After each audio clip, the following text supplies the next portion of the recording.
and his family is celebrating his first graduation.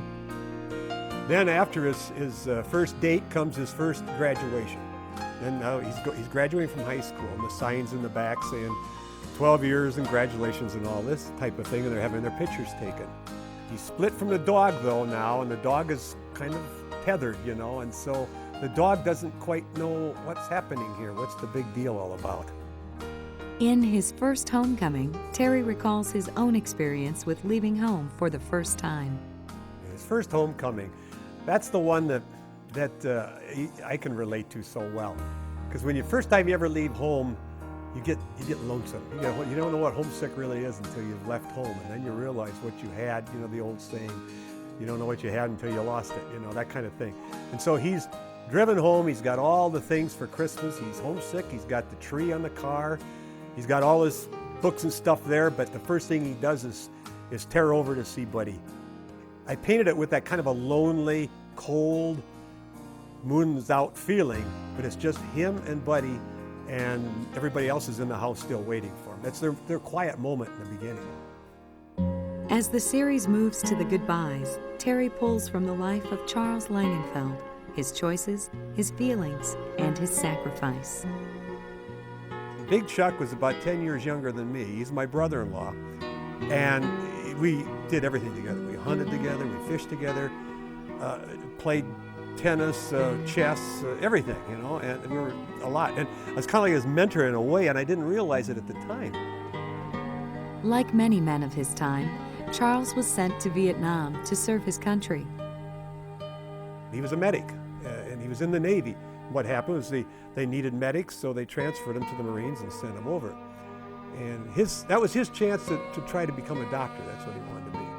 And he was a real hero. I know there was one service person, I don't know the details, but it was a case where heavy shelling had come in, and the commander said, move to the rear, move to the rear. And being he was a medic, he didn't do it. He ran out and saved 2 more wounded men and dragged them back before he moved to the rear. Well, that was Chuck. He'd do that.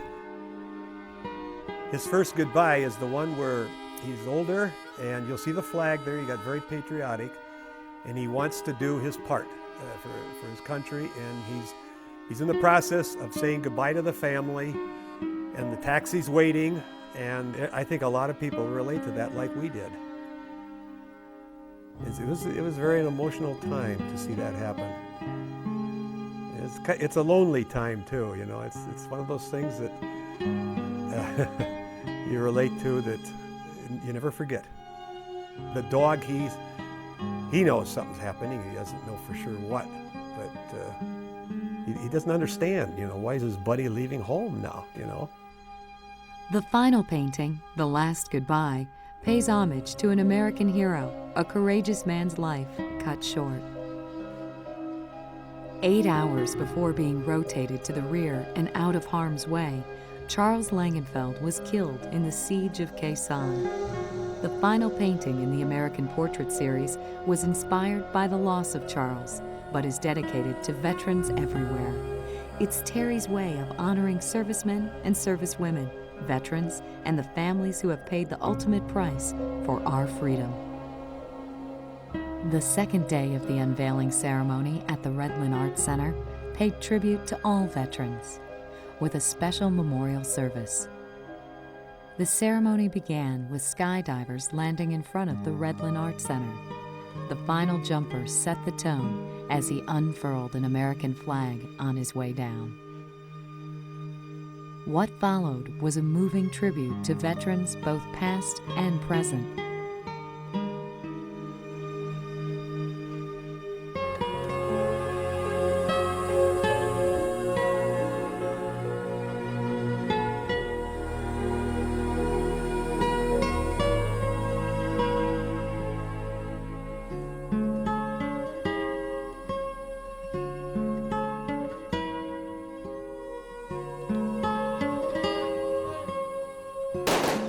The Veterans Memorial Service included 2 Marines who served with Charles Langenfeld. Their stirring stories of patriotism and heroic sacrifice were a perfect companion to Terry's artwork. The most touching moment of the ceremony came when Terry's wife Helene and son Charles were presented medals from the veterans of Khe Sanh in honor of their brother and Uncle Charles. Many men have suffered and sacrificed for our freedoms, in this country, and I'm sure that many more are going to sacrifice for that freedom. And so we always have to be reminded, vigilance is the eternal price of freedom. And I knew that in some way it was a tribute to Terry Redlin's brother-in-law and his friend, but the last one is kind of a stunner, I think, when you look at it and go, oh my gosh, he's not coming home. This is the one that the others were for. It's his last goodbye, and it's not the happy ending that you would love to have happen, because that's not the story. The true story is this is the ending of the true story. He was very patriotic. He went and he came home, but he didn't come home alive. And I'll never forget those times. Ugh. But I think a lot of families will relate to it. It's just how those things go. It's called life. And there's his dog. Buddy is there, and he's dropped his dowel because he knows something's really wrong here. And that was a hard one to paint. The taxi's there, and the service person is there, and he's telling his mother, "I never forget that." She yelled, "No, no, no." But it was a fun series to do, hard. This last one was almost couldn't get it done.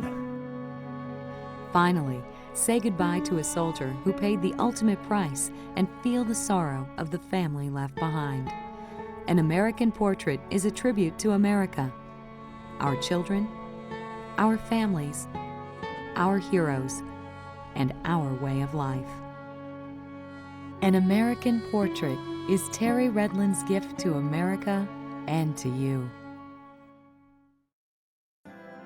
The original oil paintings of An American Portrait, along with nearly 200 other Redlin original oils, can be viewed at the Redlin Art Center in Watertown, South Dakota. Charles Redlin, Terry's son, presented the idea of a museum to his father in 1985 and began drawing the architectural plans shortly thereafter. After 7 years of design, research, and development, construction began, and Charles's dream of creating a museum for his father's original oil paintings became a reality. The Redlin Art Center is a thank you gift to the state of South Dakota from Terry, since the state awarded him with an art scholarship after a disabling accident. All areas of the museum, including galleries and theaters, are open to the public free of charge. Proceeds generated by the sale of merchandise at the gift shop go directly into the operation of the museum. We hope you enjoy the Redlin Art Center on your visit to Watertown.